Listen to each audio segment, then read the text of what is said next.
You are actively telling yourself these stories because these stories comfort you and keep you in your comfort zone instead of putting yourself out there in order to make the money that you always wanted. So if we think about all these things as they relate to entrepreneurship and marketing, you have to face these things. You have to face these fears because the reality is they're just stories that you made up to tell yourself, and they're not real because there's somebody out there who's doing it who honestly probably is not as smart as you are. Yo, what's up, everyone? Welcome to another edition of Let's Talk Marketing with Podcast. I'm your boy, Nathan Webster, and I got Miss Raylan Logan. What's up, Ray? Hello, everybody. Not much today. Just out here recording podcasts left and right. I know. I was like, Ray, you. This is not the typical attire. There's the hoodie, and then I got all different types of shirts. But no, I get the pink blazer. You get the Lux Sleep version of me. So it's so funny. I show up to your brand like very casual, very chill, and then mine, I'm always dressed up. Okay. I'm not mad at that because I do want you to be you. I know, and I show up in all my various ways here. All right, well, let's get into it because today we're talking about how marketing can't be your side chick. Yes, your side chick, something I am not familiar with, but I am familiar with entrepreneurs treating marketing like it's not important. It always seems to be like the item is like it's ketchup to go on a hot dog. Ew, first off, ketchup on hot dogs is gross. Mustard. Yes, I am a mustard girl. I For did you not know that. people. Yeah, No, right? I believe that ketchup really only belongs with French fries if that's my only option. The smell of ketchup kind of makes me nauseous. I don't believe that sugar belongs with tomatoes. Okay, I don't know why sugar would go on. Yeah, that's not something I would You have never really done. thought about how ketchup was made, have you? That's not what we're here to talk about, everybody. Yeah, that's a good squirrel. But that is a great case study of how ketchup is not tomatoes, nor is that part of this conversation. So, for my first-time listeners, thank you for joining the show. For my worldwide listeners, thank you for handling all of our tangents, and thank you for always watching from our videos and downloading the podcast for the last 9 years, if you've been with me for that long, or if you've been with us since Ray's came on for the last 5 years. Thank you for staying on, liking the show, commenting, and making us motivated to continue to do this thing. So this marketing can't be your side chick, right? What's so funny? Tell the listeners why you. I can't take ketchup and side chicks in one conversation. I don't even know how I'm going to take this seriously from this point on. And like, and that's a reflection on my immaturity, but that's here nor there. So, okay. Here's where let's get into it because there are three things that I do want to say why marketing can't be your side chick. So first and foremost, I do believe that marketing and entrepreneurship is very much aligned.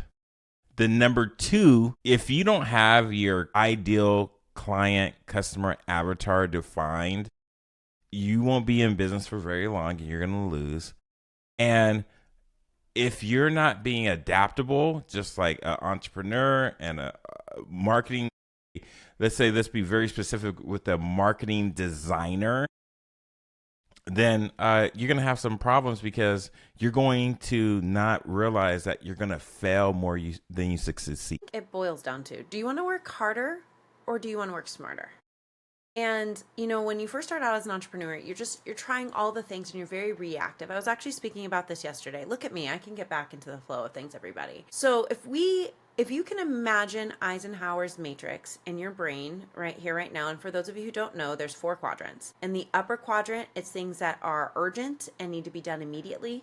In the second quadrant, we have things that we need to do, but we can schedule them. So there's scheduled things that are not urgent that need to be done. And then the bottom 3 hold both things you can delegate out or things you need to eliminate. And that just to give you a quick context of where I'm going with this. And so when we are starting in entrepreneurship, we are in this space where we feel like we need to do everything immediately and we have to do it. Nobody can help us. It's like this constant get it done. Yes, and it's wild. And we become reactive. We become very accommodating. We are squishing time in. We're doing all these things and like praying for results, but honestly, fast track to burnout. Then on the flip side of that, because we're going to only operate in the top part of this quadrant, is we're proactive. We are intentional. We know that if we schedule things, we give ourselves time padding. That is the road to success, honestly, is playing in that quadrant and realizing what there are some things you need to do immediately, but not everything's a fire.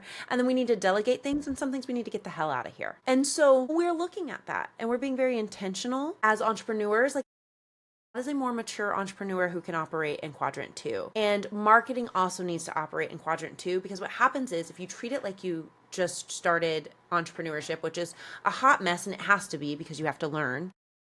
If you treat marketing that way too, your marketing doesn't work. And then Nathan and myself get clients who come to us and are like, well, marketing hasn't really worked for me in the past. No, marketing hasn't worked for you in the past because you didn't know how to work marketing, not because marketing doesn't work.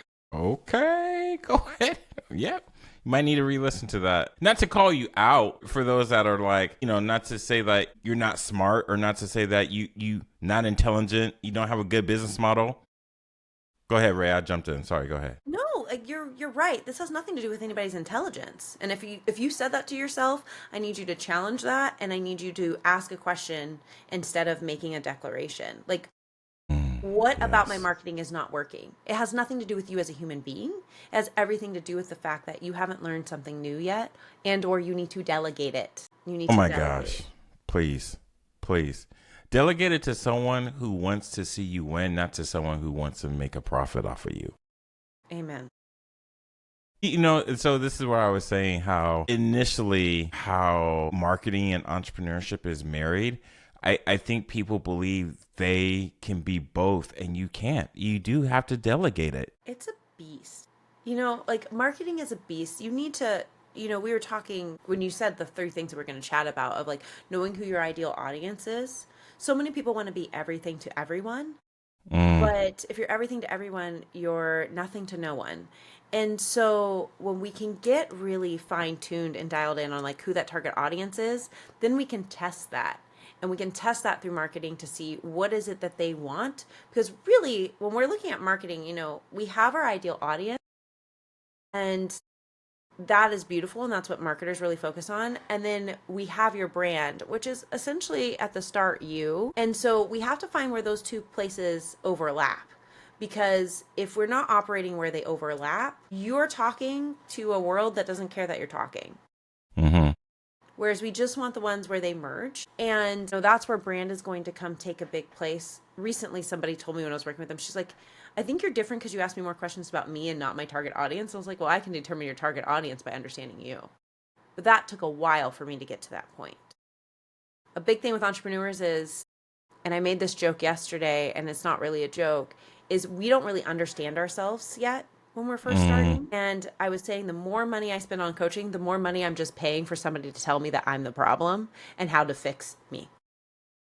Damon John from Fubu, but he said it on Shark Tank. He said the best self-help product you could ever do, or therapy, is to start a business. Yeah. Because you got to look in the mirror a lot. Every day. Every day. It is an absolute beast of a challenge to tell yourself, I can do this when things are not working the way you think they're going to work. And you're not succeeding the way you think you're not succeeding, or the way you plan on succeeding. Sorry, think you are, because you already see that the dollars are not in the bank account like you thought they would be. And everyone said it was a good idea, or they said it was a bad idea, and you was going to prove people wrong. And like I said, you're going to fail more than you succeed. But once you start peeling who you are, you start realizing, I'm doing this all wrong. Doing it all wrong. You start to see what you're actively resisting. Ooh, yes. If the law of polarity exists, that everything has an opposite and it exists at the same time. If a problem comes to the world, a solution is actively there at the same time. So you have to ask yourself, what am I actively resisting to get to that solution? Because a lot of times That's good. it's not that the solution isn't real, it's that you're actively resisting that solution. And I think because we tell ourselves this story, going back to what you said, how as an entrepreneur, you want to do everything and you want to get that done. You can say that word or other words, but you want to get it done, but not realizing that there's something, a perfectionism, which is an insecurity of you not feeling validated, and you keep going, not realizing, as Steve Jobs say, I don't want to be the smartest person in the room. You want to hire people that are smarter than you and let them do their job while you do your job. Yeah. And that allows you to be at your highest level of genius. And, you said something that I want to pull out is the stories that people are telling themselves. You're telling yourself that you're the only one who can do it. That's a story. And then you're responding to that story by creating burnout. And you don't have to create burnout, because then it becomes other stories like, oh, but I don't like posting every day. I don't like marketing because it feels icky. I don't like sales because, like, insert all the stories that you have created in your brain here. Now, write a line through what's story and what's fact. You are actively resisting selling because you're afraid of something. Okay? You're afraid of something. You're actively resisting marketing or being ahead and proactive about your marketing because you're afraid of being seen. You are actively telling yourself these stories because these stories comfort you and keep you in your comfort zone instead of putting yourself out there in order to make the money that you always wanted. So if we think about all these things as they relate to entrepreneurship and marketing, you have to face these things. You have to face these fears, because the reality is they're just stories that you made up to tell yourself, and they're not real because there's somebody out there who's doing it who honestly probably is not as smart as you are. I mean, God created only one of you, which means there's only that one thing that you can do and only you can do it. And and I feel that and I've heard this, so it's just not me saying like, Nathan, this is God's giving me something that you already heard this, but you're withholding someone's blessing because you're not following in your footsteps that God created you to walk in. Don't rob people of their blessing. I have to look in the mirror every day and say, guess what? It's not about you. And look at myself and say, it's not about me. It's about how I can help others, how I can serve others. And all the stories I tell myself, and gosh, do I tell myself a lot of stories. That's why I can be on that tangent, is the ability to look past oneself and see how you can serve the masses. And yes, there's plenty of selfish people who have lots of money. Don't get me wrong. We've seen it in mass force, like in Venice. I'll let you all hold that where you need to hold it. Well, this is also getting, just a side note, this is getting published way after that major event, so you probably want to drop that down in case. We'll just no, we're still going to leave it there in the weeds and let somebody figure that out, because I'm not going to give that person that much attention. The fact of the matter is, you're afraid of what you think these things are, and you need to realize that you don't have to be that way.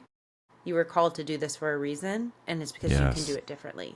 Yes, Lord. Lord. Preach, Ray. Preach. I think you need to wear that pink blazer more often. This pink blazer is like a weird power blazer. It's in a lot of photos, and my girlfriend's always like, every time you wear that one, I'm like, I'm a force. But I think I want to go to that. Ooh, sorry, everyone. I want to go back to that from the standpoint of entrepreneurship and marketing. It's not working. Neither are working because you're afraid of something, okay? You're afraid to spend the money on ads. You're afraid that people won't somebody's going to say something mean to you. Newsflash, people do it all the time. Just block them. I think it's kind of funny. I had a teenager try to fight with me on TikTok the other day, and I was like, I don't fight with children. And just blocked her. I'm not going to do it. So it's really people are going to say some things. I once had somebody say on an ad to me, she goes, that's not true. And I was like, all right, sorry you feel that way, but clearly you're a troll. I can look up. I'm a deep searcher. So if you say something wild to me, I will look at all your content, find your deepest, darkest secrets, and then bring it back to fruition and be like, okay, this is why I don't believe you. And nobody else is going to go beyond the surface. But be careful, because there's some people who will pull it all out. I am from a social stalking generation, okay? I had MySpace. I had Facebook when it first came out. I had one of the first Instagram profiles. Be careful, millennials. We know how to do this. Well, and I'll say what's funny about funny. Yeah, yeah. Y'all are funny in that regards. But I talked about Will Smith in the book review. I need to come back to that because ever since the book review with the slap and all these other things that are coming out, especially now when he redid I think maybe the final Bad Boy installment, he started to talk more about it, and I saw him on the drinking podcast. Oh my gosh, I forget about it. And he was saying, man, he was just talking about the cliff's edge about success. And he's like, you have the bottom, the base bottom, and you have the top cliff. And he says, no matter what, you're searching to be happy, which is something that you need to find within you. Like he even said, like in another interview, he said when all that stuff went down, he turned off all social media. He says he doesn't respond. He doesn't look at comments. And it's like we want so many people's affirmation and vote of confidence and before we like do something. And, you know, if you started your business, hey, kudos, good for you. But now when it comes to marketing, that's what Ray said, delegate it. Don't think you have to do all of this on your own. It's not for you, boo. Unless you're an entrepreneur who has a marketing agency, then that's a different ballgame. But hi. Even then, you still need help. Oh my gosh. I have so many stories. I was reaching out on LinkedIn. I was doing the scary thing, which is LinkedIn cold outreach, which takes a brave soul to do, okay? That does. Non-AI generated too. Non-AI generated. And then everyone's going to say that you're AI, and then you have to prove that you're not AI. And if you're me and sassy, you have a few words to give people. So in one of them, I was reaching out, and some people were creative agents. They did certain things, like they did copywriting or they did whatever. I don't know.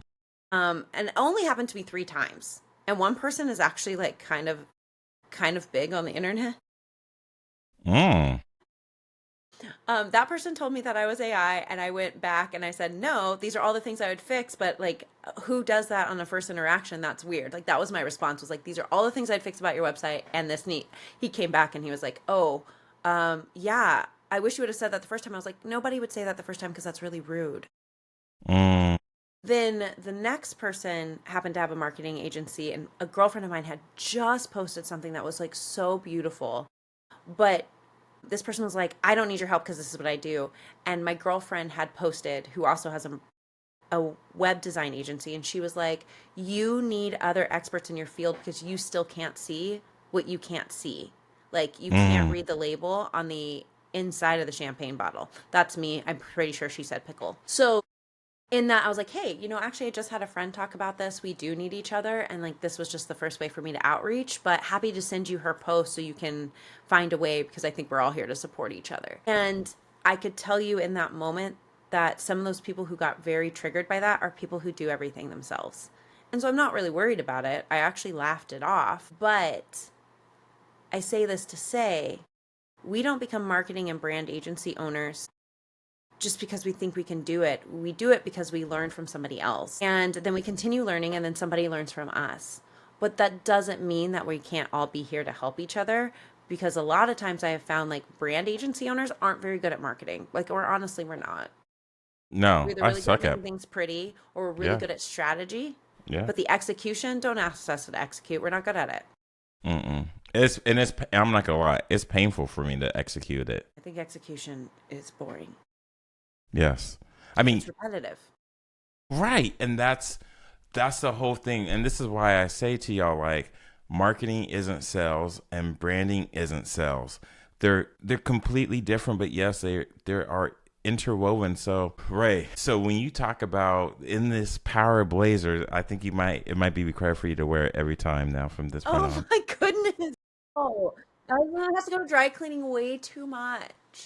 So here, look, we passed our 20 minutes, but say for the last little bit for the listeners, what's one way that you've dealt with overcoming your own personal fears and boundaries, obstacles that as you are both a entrepreneur and agency owner? Gosh, I'm facing it in real time right now. I'm not gonna lie. I went to a retreat back about a month ago now in Brooklyn. And if it's a month now, it means the rest of y'all aren't gonna hear this for like another month. So the start of summer. And I was working on, I do a lot of mindset work. a lot of mindset work, and I have a lot of coaches. Nathan and I were just talking about my sales coach that I have. I have a coach who helps me with like building a brand agency, looking into having a coach to help me write a book. And so I invest in people who can see it, because I can't necessarily see it, because I live it. I'm too far in the weeds. Hmm. And then almost every single one of them makes me do reflective exercises on myself. And so, like, recently, I was doing an exercise on, like, what do I want life to look like at the summer retreat? And then the next phase of it was, like, what's holding me back? And I start writing, and usually it's still very positive of all the things I believe in myself. And then all of a sudden it got dark real quick. And I'm going to blame that on the fact that I was on copious amounts of medication because I was super, super sick. I was the only Mm. person masked up, but it did open a part of my brain that like unlocked the things that were happening in my subconscious that I need to get over. And so, and then once you're aware, you can't become unaware unless amnesia hits you. So it's taking time to do all these reflective exercises to find out what you're actively resisting. Or what are the voices that are happening in your head? The voices that were happening in my head didn't happen to be mine. They were voices of people in my life who tend to say negative things. Mm. And they hold me back. It's how I've been responding to those things that is helping change how I respond to them moving forward. Because now I'm aware that it's a problem. Because again, I can't control them. I can only control myself. And so Mm. Steve. it's go find yourself a coach and do a lot of deep work. Because in everything else that is tactical in your business, the things we talk about normally when I'm on the show, become a hell of a lot easier. And that's amazing me because when you focus on you, when you focus on things that matter, nothing else matters, which means you can't have that side chick. You can't be that side piece. You can't have that side hustle. You got to focus on the main thing. Be the main character. I'm changing the title, which means you guys will not know this until the end. Stop treating yourself like a side chick. Not your marketing. Stop treating yourself like a side chick. You're welcome. Ooh. Okay, okay, Or a okay. side dude. Why does it always have to be a chick? It's So just, I'm just going, side well, piece. Side piece. yourself. Okay, I got that down. I think it doesn't even have to be marketing. Honestly, that's just the industry and the things that we do. So for any of you out there, I don't think you should cheat yourself as a side piece. You the main character, boo. Yo, bro. Start acting like it. Yeah, I love that. So Ray, for those that want to find you in that blue blazer or that green, Blue. that pink, I know. Well, my default color is blue. For those that want to find you in that pink blazer, where can they find you at? Oh my goodness gracious. You can find me on the internet. I'm just kidding. No, I'm not, actually. I don't even know why I said that. You can find me on LinkedIn. You can find me on Google. You can find me on YouTube. Honestly, if you just type in Rayland Logan, you will find me. But if you want to talk to me, find me on LinkedIn. That's RELAND Logan. And I'm around. I'm around. You'll know you made it if you found a woman who's either in this blazer Mm-hmm. or something similar in this color, and generally bottles of champagne all around. Maybe wearing a hat. Your phase of wearing the hats are slowly. It's I'm a not fall seeing them as thing. much. No, it's a fall thing. I don't usually wear them in summer. Okay, okay, okay. Yeah. All right. Well, as always, I appreciate your diamonds. You keep dropping them. Thank you. And look, I'm not trying to get for those listening, like gassing up, and like you might not like listen. Like I'm telling you, I'm not gassing her up because I'm just being real. The real part about this industry, it's brutal. People tell you in a heartbeat that you're not needed because now they can chat GPT it, they can go watch a YouTube video, they can take a class, and then they Well, they think they're experts. It's cute. yeah. And then they come back and say, well, okay, I do get this. And they start asking you questions like, wait. You said my stuff wasn't important. So, yeah, I just want to make sure I give you your flowers, Ray. Keep slaying. Thank you. I think to the note of that is, ChatGPT gives people the ability to have enough information to be dangerous. But I usually come back and be like, great, that's all wonderful, but you haven't done XYZ for those questions to be relevant. Yeah. And I tell any of my clients, especially the ones that I'm coaching before they can become actual clients to be under the fractional CMO, is go out there and test it out. Go out there and see if your idea is an actual product or service that is valued in the marketplace. If you don't know by other people saying yes with their credit card or their cash, well, then all this is still a dream to yet be realized. All right, here we'll get off our soapboxes, but also our experiences to help you, because we want to see you grow too. I believe there's nothing more exhilarating as a small business. This is just get that invoice paid, and for you to see how others are blessing others and being happy that they don't have to live a life that they thought they had to live. They could live the life they want. Ray, what you got? Anything else you want to say to them before we head out? Go do the scary thing. That's all I got. Go do the scary thing and report back and tell us all about it.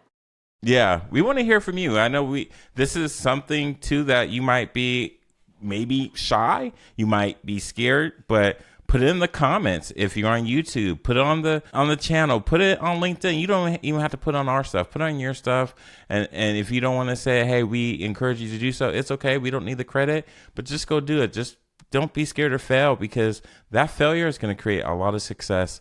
And then from there, you're going to be in a whole new world. You'll be like, what do I do now? You want to come back to us. I don't know. I'm waiting for the day a stranger tags me because they heard something on a podcast. I am Let's waiting go. for it. Who wants to be the first one? Hey, we challenge you. Tag us. All right. Well, until then, Ray, thanks again for joining. I appreciate you, boo. Until next time, wish you nothing but the best. So dream big and Godspeed. We're out.